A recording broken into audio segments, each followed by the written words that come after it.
Hello everyone. आज हम लोग पढ़ने वाले हैं क्लास 9th का चैप्टर नंबर 1 फिजिक्स का मोशन। आज मोशन चैप्टर का हमारा लेक्चर नंबर 3 है, जिसमें हम लोग पढ़ेंगे सबसे पहले ग्राफ क्या होता है। उसके बाद हम लोग पढ़ेंगे डिस्टेंस टाइम ग्राफ क्या होता है। ग्राफ में हम लोग स्लोप कैसे निकालते हैं, ग्राफ का एरिया कैसे निकालते हैं, वेलोसिटी टाइम ग्राफ का एरिया हमको क्या देता है, डिस्टेंस टाइम ग्राफ का स्लोप हमको क्या देता है। और उसके बाद हम लोग पढ़ेंगे graphical proof of equation of motion. मतलब कि जैसे हमने मैथमेटिकली प्रूव करा था पहले पिछले वाले लेक्चर में हमने इक्वेशंस ऑफ मोशन को, वैसे ही इस लेक्चर में हम लोग उसको ग्राफिकली प्रूव करने वाले हैं। तो अगर आपने पिछले वाला लेक्चर नहीं देखा तो उसको भी जाके देख लेना, डिस्क्रिप्शन में लिंक दे रखा है उसका। उसके बाद हम लोग पढ़ेंगे यूनिफॉर्म सर्कुलर मोशन। हमने सबसे पहले लेक्चर में यूनिफॉर्म मोशन पढ़ा था, उसके बाद नॉन यूनिफॉर्म मोशन पढ़ा था। लेकिन अभी इस वाले लेक्चर में हम लोग पढ़ेंगे यूनिफॉर्म सर्कुलर मोशन। ये यूनिफॉर्म सर्कुलर मोशन अलग है। वो यूनिफॉर्म मोशन था, नॉन यूनिफॉर्म मोशन था, लेकिन इसमें सर्कुलर पाथ आ जाएगा। उसके बाद हम लोग इस चैप्टर के जो हमने सारे लेक्चर्स लगाए हैं उन्हीं लेक्चर्स के ऊपर हम लोग कुछ न्यूमेरिकल्स अटेम्प्ट करेंगे कि वो न्यूमेरिकल्स कैसे होते हैं। तो अपने वीडियो की तरफ बढ़ते हैं और सबसे पहले टॉपिक पढ़ते हैं कि एक्चुअली में ग्राफ होता क्या है।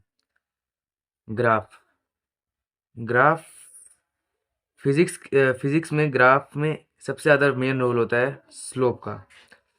और जो हाइपोटेन्यूस होती है, मतलब अगर हम लोग ट्रायंगल बनाए तो उसकी हाइपोटेन्यूस टेन्यूस ही हमारा ग्राफ का स्लोप होता है।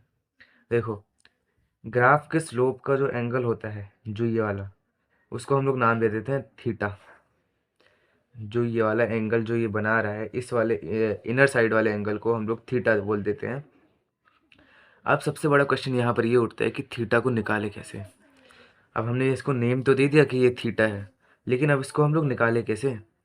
इसको हम लोग निकालने के लिए सबसे पहले तो स्लोप का जो एंगल होता है उसको हम लोग थीटा नाम दे देते हैं।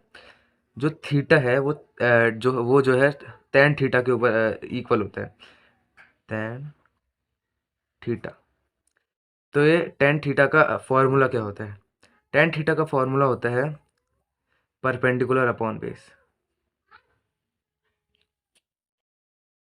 Polar upon base.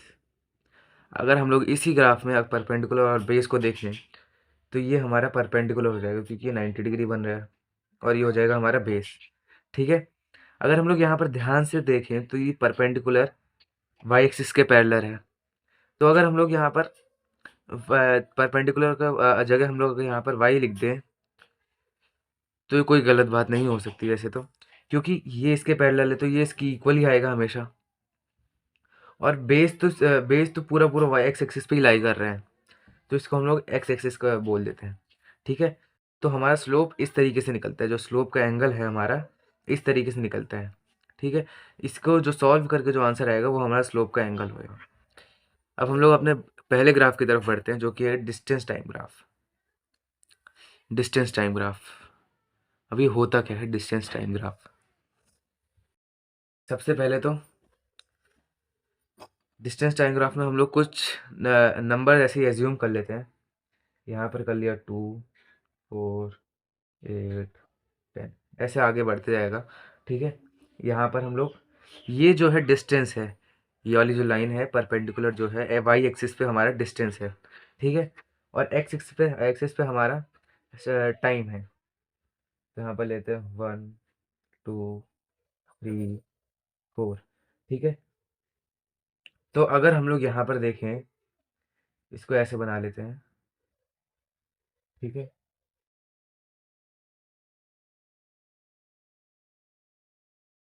यहाँ पर क्या लिखा हुआ है पढ़ते हैं सबसे पहले। डिस्टेंस टाइम ग्राफ का जो स्लोप है, डिस्टेंस टाइम ग्राफ का जो स्लोप है हमको स्पीड देता है। मतलब सबसे पहले तो यहाँ से एक लाइन बनाते हैं। ठीक है। ये बन गया हमारा स्लोप। ठीक है। स्लोप ज़रूरी नहीं है ऑरिजिन से स्टार्ट हो। यहाँ पर तो ऑरिजिन से स्टार्ट हो रखा है, ये हमारा ऑरिजिन होता है। ज़रूरी नहीं है ऑरिजिन से हमेशा स्टार्ट हो। ठीक है। तो यहाँ पर स्लोप का जो एंगल होएगा वो ये होगा, जिसको हम लोग कह देते हैं थीटा, कहते हैं थीटा। ठीक है। अब यहाँ पर लिखा हुआ है डिस्टेंस टाइम ग्राफ का जो स्लोप है हमको, डिस्टेंस टाइम ग्राफ का स्लोप हमको स्पीड देता है। डिस्टेंस टाइम ग्राफ का स्लोप हमको स्पीड कैसे देगा? सबसे पहले तो स्लोप निकालते कैसे हैं? स्लोप का फॉर्मूला बताया था y अपॉन एक्स या फिर परपेंडिकुलर अपॉन बेस। तो यहाँ पर अगर हम लोग देखें, ये हो जाएगा हमारा परपेंडिकुलर और ये हो जाएगा हमारा बेस। परपेंडिकुलर है हमारा 10, क्या है 10। ऐसा कुछ लोग सोच रहे होंगे, लेकिन यहाँ पर 10 नहीं होएगा। क्यों? अगर यहाँ से स्टार्ट हुआ तो ये स्लोप, तो ये हमारा 10 होता।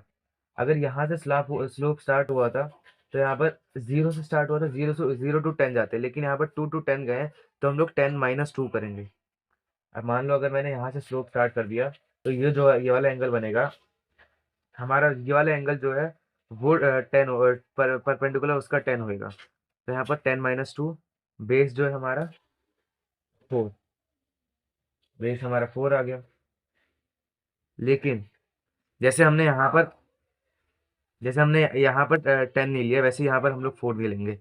वैसे ही यहाँ पर हम लोग 4 माइनस 1 लेंगे, क्योंकि हमेशा हमने यहाँ से 1 से स्टार्ट करा और यहाँ पर 4 पे एंड कर दिया। 4 माइनस 1 लेंगे तो 8/3 आ जाएगा इसका।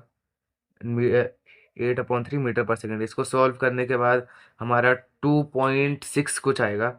2.6 मीटर पर सेकेंड हमारी स्पीड आएगी। ठीक है। अगर हम लोग यहीं पर, अगर यहाँ पर डिस्टेंस की जगह डिस्प्लेसमेंट होता, तो डिस्प्लेसमेंट टाइम ग्राफ हमको वेलोसिटी देता, क्योंकि डिस्प्लेसमेंट हमेशा हमेशा हमारी वेलोसिटी से निकलती है और स्पीड से हमारा हमेशा डिस्टेंस निकलता है। अगर यहाँ पर डिस्प्लेसमेंट होता तो हमारा जो स्लोप है हमको वो वेलोसिटी देता। क्या देता? वेलोसिटी देता। अब बढ़ते हैं अपने नेक्स्ट ग्राफ की तरफ, जो कि है हमारा velocity time graph. Velocity time graph, velocity time graph में हमारा वाई एक्सिस पे जो है वेलोसिटी रहेगी और एक्सिस पे हमारी टाइम रहेगा। टाइम जो है सेकंड में मेजर होएगा, वेलोसिटी मीटर पर सेकंड में। अब इसमें क्या लिखा हुआ कह रहा है? इसमें कह रहा है it slope gives us acceleration. मतलब कि मान लो अगर हमने यहाँ से एक स्लोप बनाया, ठीक है, स्लोप उसका हमको एक्सेलरेशन देगा, मतलब इसका जो थीटा वाला एंगल होएगा वो हमको एक्सेलरेशन देगा। और अगर हम लोग इसका एरिया निकालें, इस चीज़ का एरिया निकालें, तो वो हमको डिस्प्लेसमेंट देगा। अब यहाँ पर सबसे पहले वैल्यूज़ मार्क कर लेते हैं, 1 2 3 4। ठीक है। हमने टाइम मेजर करने के लिए यहाँ पर 4 वैल्यूज़ ले लिए हैं, 1 2 3 4। ठीक है। वैसे यहाँ पर भी कर लेंगे, 2 4 6 8। ठीक है। अब हमको कहा है, अगर इसका हमने थीटा निकाला, मतलब कि हमने इसका स्लोप निकाला, तो वो हमको देगा एक्सलेरेशन।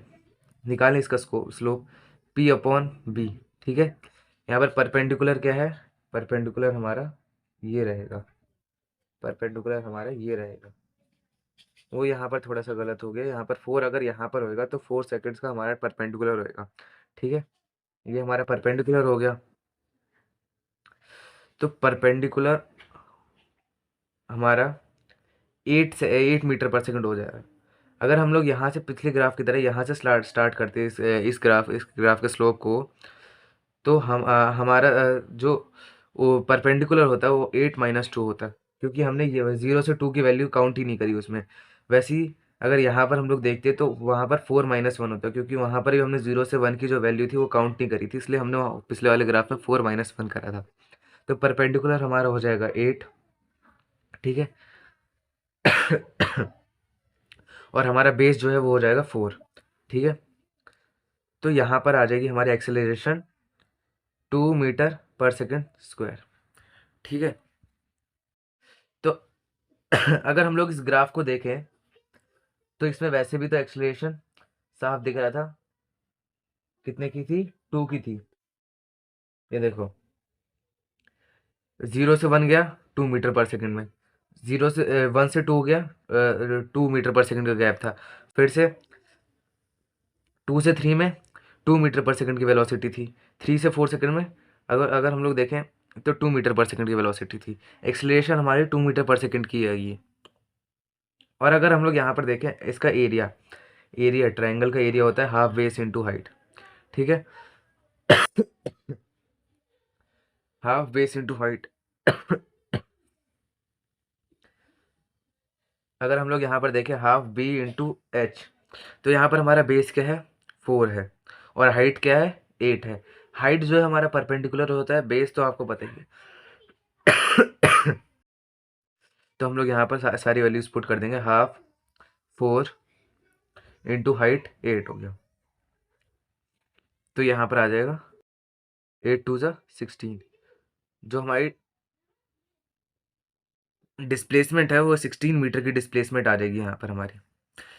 ऐसे ही हम लोग किसी भी वेलोसिटी टाइम ग्राफ से उसकी एक्सेलरेशन और उसका उसकी डिस्प्लेसमेंट, उसके स्लोप की हेल्प से निकाल सकते हैं। अब हमारे पास कुछ और ग्राफ्स हैं, तो ग्राफ्स कैसे बने। रेस्ट, रेस्ट अगर यहाँ पर डिस्प्लेसमेंट है वाई एक्सिस में और यहाँ पर एक्स एक्सिस में यहाँ पर टाइम है, तो रेस्ट क्या होगा, डिस्प्लेसमेंट पैरेलल हो जाएगी टाइम एक्स एक्सिस के। कैसे, डिस्प्लेसमेंट अगर यहाँ पर 4 है और टाइम तो बढ़ती जा रहा है, तो तभी तो रेस्ट होएगा जब डिस्प्लेसमेंट 4 हो या फिर कोई कांस्टेंट वैल्यू होएगी जहाँ पर वो खड़ा हुआ है, टाइम बढ़े जा रहा है। यहाँ पर टाइम बढ़ जा रहा है लेकिन डिस्प्लेसमेंट उतनी ही चल रही है हमेशा। टाइम डिस्प्लेसमेंट ऐसी चलती रहेगी लेकिन टाइम बढ़ जा रहा है, तो वो रेस्ट पे आ गया।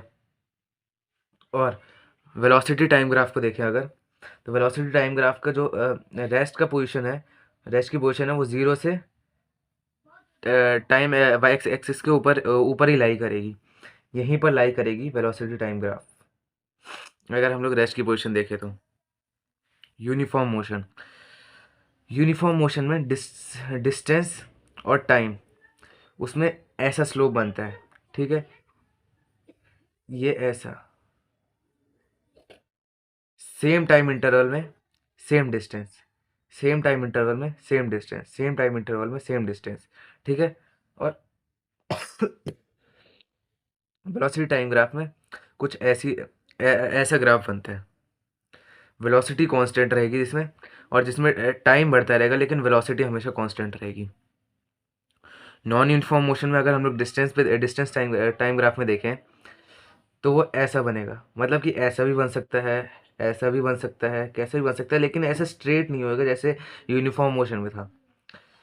और वेलोसिटी टाइम ग्राफ में भी कुछ ऐसा ही बनेगा, ऐसा ऐसा कैसे भी बन सकता है, लेकिन बस ऐसे स्ट्रेट नहीं बनेगा। स्ट्रेट बन गया तो वो यूनिफॉर्म मोशन के अंदर अंडर आएगा। ऐसे ऐसे कैसे भी बन सकता है, ऐसे ऐसे नहीं बनेगा, ठीक है। अब हम लोग नेक्स्ट टॉपिक की तरफ बढ़ते हैं जो कि है डेरिवेशंस। हमारी पहली इक्वेशन, हमारी पहली इक्वेशन का प्रूफ कैसे होएगा। सबसे पहले तो यहाँ पर एक ग्राफ बनेगा जो कि ओरिजिन से नहीं बनेगा। अगर ओरिजिन से बन गया तो इनिशियल वेलोसिटी मतलब कि यू तो स्टार्टिंग से ही जीरो हो जाएगी। अगर यू स्टार्टिंग से जीरो हो गई तो फर्स्ट इक्वेशन में उसका रोल क्या है। अगर यू स्टार्टिंग से ही जीरो हो गई तो फर्स्ट इक्वेशन में उसका कोई रोल ही नहीं रहेगा। इसलिए हमेशा हम लोग ओरिजिन से थोड़ा सा ऊपर, मतलब कि यहाँ कहीं पर, यहाँ से लेते हैं वहाँ स्लोप, ठीक है। तो अगर हम लोग देखें तो इसका परपेंडिकुलर ऐसा कुछ बनेगा, ठीक है, और ऐसे कुछ जोड़ देते हैं इसको, ठीक है, इसको भी ऐसे करके जोड़ देते हैं। अब सारे पॉइंट्स को जो है हम लोग नेमिंग कर लेते हैं एक बार। ये हो जाएगा ओ, ठीक है, ये वाला टाइम एक्सिस है, इस वाली पॉइंट के ले लेते हैं हम लोग डी, ठीक है, इसका ले लेते हैं यू, यू मतलब इनिशियल वेलोसिटी, ये पॉइंट नेम नहीं है इसका, इनिशियल वेलोसिटी, ये यू ये इंडिकेट कर रहा है कि ये इनिशियल वेलोसिटी है, इसका नेम आएगा ए, ठीक है, इसका आ जाएगा बी, इसका आ जाएगा सी, इसका D. A B C D points को हमने इंडिकेट कर दिया नेम से, ठीक है। स्लोप, स्लोप का फॉर्मूला होता है टेन थीटा, टेन थीटा मतलब परपेंडिकुलर अपॉन बेस। तो यहाँ पर हम लोग एक बात बताओ, जब परपेंडिकुलर लेंगे तो ये पूरा लेंगे या फिर ये लेंगे। हम लोग हमेशा ये बी सी वाला लेंगे, क्या लेंगे, बी सी वाला लेंगे, ठीक है। तो परपेंडिकुलर में आ गया यहाँ पर बी सी और बेस में ए सी। अगर इस ग्राफ को हम लोग ध्यान से देखें तो बी सी को हम लोग B D minus C D लिख सकते हैं। देखो बी डी मतलब कि ये पूरा, उसमें से इतना पार्ट अगर माइनस हो जाएगा तो क्या बचेगा, सिर्फ बी सी ही तो बचेगा। इसलिए हमने B D minus C D कर दिया, ठीक है, अपॉन में ए सी। ठीक है, बी डी क्या है हमारा, बी डी है हमारी पूरे, बी डी अगर हम लोग यहाँ से देखें तो बी डी हमारी वी है, बी डी हमारी वी है, ठीक है। वी कैसे हो गया अभी देखते हैं, वी है और सी डी हमारा यू है, ठीक है। तो बी डी यहाँ से हम लोग स्टार्टिंग पॉइंट से ऊपर टॉप तक लेकर जा रहे हैं, तो ये हमारी फाइनल वेलोसिटी की, तो फाइनल वेलोसिटी की तो वैल्यू बताएगा। और सी डी, सी डी सिर्फ इतना सा पार्ट है, ये हमारी इनिशियल वेलोसिटी यहाँ से स्टार्ट हो रही है, तो इनिशियल वेलोसिटी जब यहाँ से स्टार्ट हो रही है तो इतना सा पार्ट हमको इनिशियल वेलोसिटी बताएगा, इसलिए हमने वी माइनस यू लिख दिया। ए सी जो है, जो वो टाइम एक्सिस के पैरेलल है, मतलब कि एक्स एक्सिस के पैरेलल है, तो उसको हम लोग टी लिख देंगे, ठीक है। और सेकंड लेक्चर में हमने बताया था कि v minus you upon t जो है एक्सेलरेशन का फॉर्मूला होता है, तो एक्सेलरेशन का फॉर्मूला लिख दिया, ठीक है। तो यहाँ से v माइनस यू की वैल्यू आ गई, यहाँ से v माइनस यू की वैल्यू आ गई ए टी, टी यहाँ से चल, यहाँ पर चले गया मल्टीप्लाई, मल्टीप्लाई में हो गया, फिर यहाँ पर आ गया। अब यहाँ से v की वैल्यू निकालेंगे u प्लस ए टी, तो यहाँ से हमारी पहली इक्वेशन जो है डिराइव हो जाएगी। इस तरीके से हमारी जो पहली इक्वेशन है वो डिराइव होगी, ठीक है। उसके बाद बढ़ते हैं नेक्स्ट इक्वेशन की तरफ। अब देखो सब लोग, सेकंड इक्वेशन जो है हमारी s is equal to u t plus half a t square, इसमें हमको क्या पता चल रहा है, यहाँ पर एस है, एस मतलब डिस्टेंस। डिस्टेंस अगर हम लोग वी टी ग्राफ में देखें तो डिस्टेंस जो है वी टी ग्राफ का हमारा एरिया देता है, वी टी ग्राफ का एरिया हमको डिस्टेंस देता है, ठीक है। तो फिर अगर हम लोग इस ग्राफ को, जैसे कि ये वाला हमने ये ग्राफ बनाया है ऐसे करके, अब फिर से पूछेंगे ये लोग कि हमने ये जो स्लोप है वो यहाँ से क्यों नहीं स्टार्ट करा। अगर हम लोग यहाँ से स्टार्ट करते तो यहाँ पर यू की वैल्यू तो ख़त्म ही हो जाती, इसलिए हमने ये स्लोप जो है यू ओरिजिन से थोड़ा सा स्टार्टिंग ऊपर से स्टार्ट करें, ठीक है। वैसे ही यहाँ पर भी ऐसे करके लाइनिंग्स बना देंगे सारी, ठीक है। यहाँ पर भी एक परपेंडिकुलर बना दिया, यहाँ पर भी एक ऐसी पैरेलल टू टाइम एक्सिस या फिर एक्स एक्सिस बना दिया, नेम कर दिया सबको यू ओ, ठीक है। और ये जो नेम क्या है, ए बी सी डी, ये नेम है, ये इनिशियल वेलोसिटी है, ये फाइनल वेलोसिटी है, ये इनिशियल वेलोसिटी है, ओरिजिन है, और ये टाइम एक्सिस है, ठीक है। तो अगर हम लोग इस ग्राफ का एरिया निकालना चाहें तो इस ग्राफ का एरिया निकलेगा इस ट्राइंगल के एरिया को प्लस करके रेक्टेंगल के एरिया के साथ। अगर हम लोग एरिया, सबसे पहले तो हाँ, velocity time graphs area gives us distance, ठीक है। और इसके बाद अगर हम लोग इस स्लोप का एरिया निकालना चाहें तो कैसे निकालेंगे, area of triangle A B C plus area of rectangle A D A O D C, ठीक है। अगर हम लोग इसके एरिया को और इसके एरिया को प्लस कर दे तो पूरे स्लोप का एरिया आ जाएगा, नहीं आ जाएगा। वैसे वही चीज़ हम लोग करेंगे, इसके एरिया को और इसके एरिया को प्लस कर देंगे। तो देखो सबसे पहले तो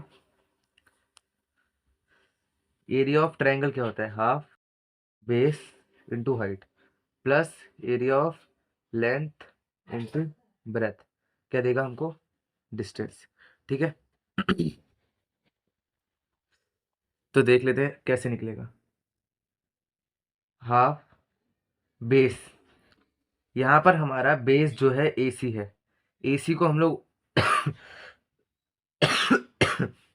ओडी लिख सकते हैं, तो एसी को हमने यहाँ पे लिख दिया ओडी, ठीक है। वैसे ही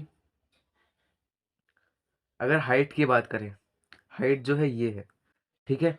तो हम लोग हाइट जो है ये है, तो हम लोग पिछले वाले ग्राफ में जो यूज़ कर रहे थे, जैसे हाइट के लिए हमने सबसे पहले तो यहाँ पर लिख देते हैं BC, ठीक है, plus length into breadth OA into CD, ठीक है, गिव्स अस S। तो यहाँ पर हाफ OD। BC को हम लोग क्या लिख सकते हैं, BC को हम लोग लिख सकते हैं BD माइनस CD। पहले भी हमने यही यूज़ करा था, BD माइनस CD करा था, तो हम लोग BD माइनस CD कर देंगे, ठीक है, प्लस OA। OA OA मतलब कि CD into is equal to S, ठीक है। आगे का पार्ट मैं इधर कर रहा हूँ। तो फिर अगर हम लोग देखें हाफ OD, OD मतलब कि टाइम, ठीक है, BD माइनस CD। BD मतलब कि फाइनल वेलोसिटी, और CD मतलब कि इनिशियल वेलोसिटी, ठीक है। और उसके बाद प्लस OA। OA क्या आ जाएगा हमारी इनिशियल वेलोसिटी, और CD आ जाएगा हमारी, सॉरी यहाँ पर CD नहीं होना था, OD होना था, क्योंकि लेंथ इंटू ब्रेथ होता है, वो यहाँ पर भी OD होना था, इंटू T, ठीक है। तो यहाँ पर हम लोग फर्स्ट इक्वेशन की हेल्प लेंगे। अगर हम लोग यहाँ से v माइनस यू की वैल्यू निकाले, v is equal to u plus AT, v minus u is equal to AT, v minus u की वैल्यू आ जाएगी हमारी AT, ठीक है, half into T। v minus u की जगह हम लोग AT यूज कर देंगे, ठीक है, प्लस UT। तो यहाँ पर अगर हम लोग 80 को इससे डिवाइड मल्टीप्लाई करें, तो क्या आएगा, half AT square plus UT। इसी को अगर थोड़ा हम लोग मॉडिफाई कर दें, UT plus half AT square is equal to S। तो यहाँ से हमारी second equation of motion graphical method के थ्रू डिराइव हो जाएगी। वैसे ही हम लोग अभी थर्ड इक्वेशन ऑफ मोशन को डिराइव करते हैं, देखो वो कैसे होएगा। तो इस ग्राफ को भी, थर्ड इक्वेशन ऑफ मोशन के ग्राफ को भी हम लोग ओरिजिन से स्टार्ट नहीं करेंगे, हम लोग ओरिजिन के ऊपर से स्टार्ट करेंगे, क्योंकि इस वाले थर्ड इक्वेशन ऑफ मोशन में भी यू आ रहा है, ठीक है। अगर यू नहीं आते तो हम लोग इसको ओरिजिन से स्टार्ट कर सकते थे। तो यहाँ पर भी सबसे पहले वो लाइनिंग्स बना देंगे सारे सारे, लेकिन यहाँ पर भी हमको एस दे रखा है। तो यहाँ पर हम लोग सिंपल सी बात है, ये तो देखना ही है कि एस निकल रहा है। एस निकल रहा है मतलब कि वीटी ग्राफ है, ये वीटी ग्राफ है, तो इसका एरिया निकलेगा। लेकिन पिछले वाले का एरिया हमने area of triangle plus area of rectangle करा था, लेकिन इस वाले का एरिया हम लोग क्या करेंगे, ट्रेपेजियम लेंगे, क्योंकि ये ट्रेपेजियम बन रहा है ना एक, ठीक है। तो हम लोग VO नेम मार्क कर लेते हैं सारे, ठीक है, ABC।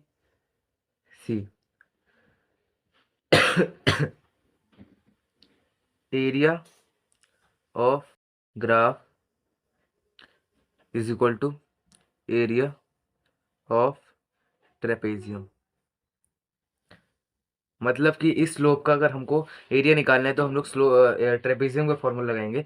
ट्रेपेजियम का फॉर्मूला होता है half into sum of parallel sides into height,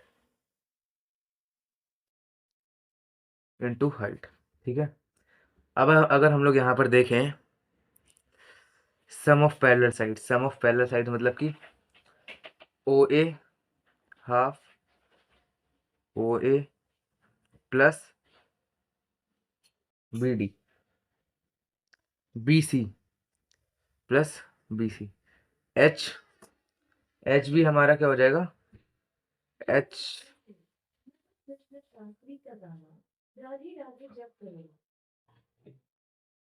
यहाँ पर H हम लोग अगर देखें तो हम लोग OC लेंगे।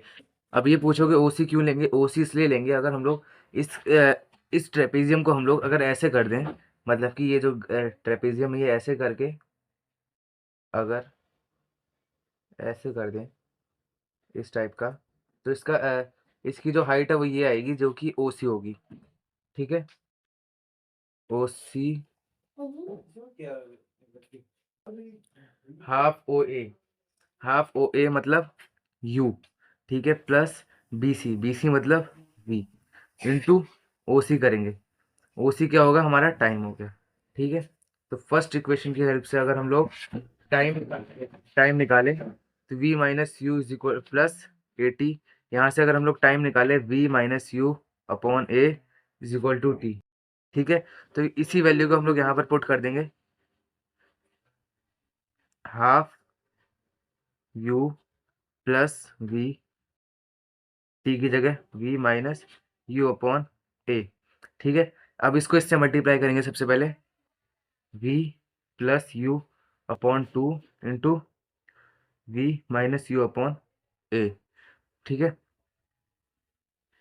We plus U V minus you upon two है, इन दोनों को मल्टीप्लाई कर दिया, ठीक है।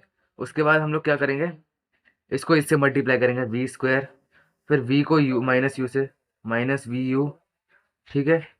उसके बाद करेंगे वी और यू और वी को, ठीक है, प्लस यू वी, और उसके बाद माइनस यू स्क्वायर। तो माइनस और प्लस ये कट जाएंगे, तो क्या बचेगा, v square minus u square upon two है। ये किसके बराबर होगा, एस के, क्योंकि ये हमारा एरिया आ गया। तो उसके बाद हम लोग देखें तो वी टू ए को अगर हम लोग एस के साथ ले जाएं, v square minus u square is equal to two a s. तो यहाँ पर आगे हमारी थर्ड इक्वेशन डिराइव हो गई, v square minus u square is equal to two a S.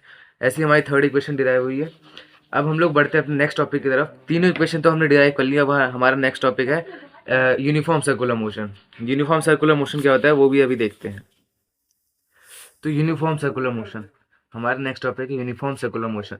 Uniform circular motion की अगर हम लोग डेफिनेशन देखें तो uniform circular motion, object moving on a circular path with a uniform speed is called uniform circular motion. यहाँ पर अगर हम लोग यूनिफॉर्म स्पीड की जगह यूनिफॉर्म वेलोसिटी लिख देते तो ये गलत हो जाता, क्योंकि वेलोसिटी डायरेक्टली प्रोपोर्शनल है डिस्टेंस उसके डायरेक्शन के। लेकिन इस जो सर्कुलर पाथ है इस पे हमारी हर पोजीशन पे डायरेक्शन चेंज होती है। देखो यहाँ पर है तो यहाँ पर हो जाएगी हमारी डायरेक्शन, इस तरफ फेस करेंगे अगर इस पॉइंट पे है, और इसी पॉइंट को जो रेडियस के परपेंडिकुलर होता है। अगर देखो एक और बनाता हूँ मैं यहाँ पर, जैसे कि मान लो मैंने ये बनाया रेडियस, ठीक है। यहाँ पर एक ऑब्जेक्ट खड़ा हुआ है, तो ये वो इस तरफ फेस करके खड़ा होएगा। तो जिस डायरेक्शन में वो रेडियस से जो डायरेक्शन हम लोग लेते हैं 90 डिग्री होती है, उसी डायरेक्शन को हम लोग कहते हैं टेंजेंट। हर पाथ हर पोजीशन पे अलग अलग टेंजेंट होते हैं। देखो ये यहाँ पर टेंजेंट ये बनेगा, यहाँ का टेंजेंट ये बनेगा, ठीक है। हर पोजीशन का यहाँ का टेंजेंट ये बनेगा। तो ये अगर हम लोग यहाँ पर यूनिफॉर्म वेलोसिटी लिख दे तो ये गलत हो जाता है, क्योंकि हमारा सर्कुलर मोशन सर्कुलर पाथ पे हर पॉइंट पे हर पॉइंट पे हमारी डायरेक्शन जो है चेंज हो रही है। हर पॉइंट पे डायरेक्शन चेंज हो रही है। और वेलोसिटी डायरेक्टली प्रोपोर्शनल है डायरेक्शन के। डायरेक्शन अगर चेंज होएगी, हमने देखा था दो तरीके से वेलोसिटी को चेंज कर सकते हैं, एक तो डायरेक्शन के थ्रू और एक मैग्नीट्यूड के थ्रू। यहाँ पर तो डायरेक्शन चेंज हो रही है, मतलब कि हमारी वेलोसिटी चेंज हो रही है। तो यूनिफॉर्म तो वो हो ही नहीं सकती, ठीक है, इसलिए यूनिफॉर्म स्पीड लिया है हमने यहाँ पर। और यहाँ पर हम लोग अगर स्पीड देखें तो स्पीड निकलेगी कैसे। स्पीड जो है होता है डिस्टेंस अपॉन टाइम, ठीक है। तो यहाँ पर डिस्टेंस अगर हम लोग ले तो डिस्टेंस हमारे जो है सरकमफ्रेंस के इक्वल होगा। तो सर्कल की सरकमफ्रेंस होती है 2 पाई आर और अपॉन में टी। तो हमारा speed of an object in an uniform circular motion is set to be 2 pi r upon t. तो ये हमारा फॉर्मूला आ जाएगा 2 पाई आर अपॉन टी। ऐसे ही हम लोग ऐसे ही हम लोग इसको इस फॉर्मूला को यूज़ कर सकते हैं हम लोग अलग अलग न्यूमेरिकल्स में, ठीक है। अब हम लोग सॉल्व करेंगे दो तीन न्यूमेरिकल्स, जिससे आपको इस चैप्टर में और हेल्प मिलेगी कि ये चैप्टर और कैसे इजी बन सकता है उस इसलिए हम लोग एक और दो तीन न्यूमेरिकल्स और सॉल्व करेंगे। तो हमारे पास एक ये एनसीईआरटी का क्वेश्चन है। क्वेश्चन नंबर 3 है एनसीईआरटी का। Abdul while driving to school compute the average speed of for his trip to be 20 kilometre per hour. मतलब कि जो उसकी स्पीड थी वो 20 किलोमीटर पर आवर थी और on his return trip along the same route, मतलब कि हमारा डिस्टेंस सेम ही है। There there is less traffic and the average speed is 30 kilometre per hour. और उसकी आते हुए जो सेम रूट से आ रहा था, मतलब डिस्टेंस उसका दोनों टाइम पे सेम रहेगा, और उसकी स्पीड जो थी 30 किलोमीटर पर आवर थी। तो सबसे पहले इसका एक डायग्राम बना लेंगे, ठीक है। ये हो गया हमारा एक्स, जाते हुए इसकी स्पीड थी 20 किलोमीटर पर आवर, आते हुए स्पीड थी इसकी 30 किलोमीटर पर आवर। तो अगर इसमें हम लोग निकालनी है एवरेज स्पीड, एवरेज स्पीड का सबसे पहले जो चीज़ निकालनी है उसका फॉर्मूला लिख लेना है। वैल्यूज़, उससे पहले वैल्यूज़ लिख ली हमने, डायग्राम बना लिया। एवरेज स्पीड का फॉर्मूला लिख लेना है। एवरेज स्पीड जो हो जाएगा total distance upon total time, ठीक है। टोटल डिस्टेंस क्या हो जाएगा, उसकी पूरी ट्रिप का निकालना है। पूरी ट्रिप का निकालना है तो एक्स प्लस एक्स, क्योंकि आते जाते टाइम दोनों टाइम डिस्टेंस हमारा सेम ही है। और टोटल टाइम अब इसमें सबसे बड़ी चीज़ आती है टाइम के बारे में। टाइम जो है, अगर हम लोग देखें स्पीड जो है डिस्टेंस अपॉन टाइम होता है। Speed is equal to distance upon time. यहाँ से हम लोग अगर टाइम की वैल्यू निकालें तो time is equal to distance upon speed, ठीक है। तो यहाँ पर स्पीड, डिस्टेंस क्या है एक्स, स्पीड क्या है, टोटल टाइम पूछा है ना, तो आने जाने की दोनों की स्पीड लेंगे। एक 20 प्लस एक्स अपॉन 30, ठीक है। ये पूरा एक ही पार्ट है, अलग अलग पार्ट नहीं है। तो यहाँ पर क्या हो जाएगा 2x, यहाँ पर एलसीएम ले लेंगे 60 का, ठीक है। 60 एलसीएम ले लिया, तो ऊपर हो जाएगा हमारे पास 20 को हम लोग किससे डिवाइड करें जो 60 आएगा, 3 से, ठीक है। तो ऊपर 3x हो जाएगा, प्लस 30 को हम लोग किससे डिवाइड करें कि वो 60 हो जाए, वो 2 से, तो ऊपर भी 2 से मल्टीप्लाई होगा, 2x आ गया, ठीक है। तो फिर हम लोग यहाँ पर इसको सॉल्व करेंगे 5x अपॉन 60, और जब ये 60 ऊपर जाएगा तो मल्टीप्लाई में हो जाएगा। किस में हो जाएगा, मल्टीप्लाई में हो जाएगा। 60 इंटू 2x अपॉन 5x क्या हो जाएगा 120 x अपॉन 5x। एक्स से एक्स कटा, 5 से 5 वन ज़ा 5 2 4, तो यहाँ पर 24 किलोमीटर पर आवर जो है उसकी पूरी एवरेज स्पीड आ गई पूरी ट्रिप की, ठीक है। कुछ नहीं करना है, एवरेज स्पीड का फॉर्मूला लगा के सारी जो वैल्यूज़ हैं वो पुट कर देनी है। कहीं किसी किसी जगह पे जैसे यहाँ पर हमने टाइम टाइम निकाला, यहाँ पर थोड़ा सा दिमाग लगाना पड़ेगा कि इसका ये टाइम कैसे निकलेगा। तो ठीक है, सबसे ज़्यादा हार्ड क्वेश्चन तो यही था अभी तक न्यूमेरिकल्स में। तो आज की वीडियो के लिए इतना ही। Thanks for watching, bye bye.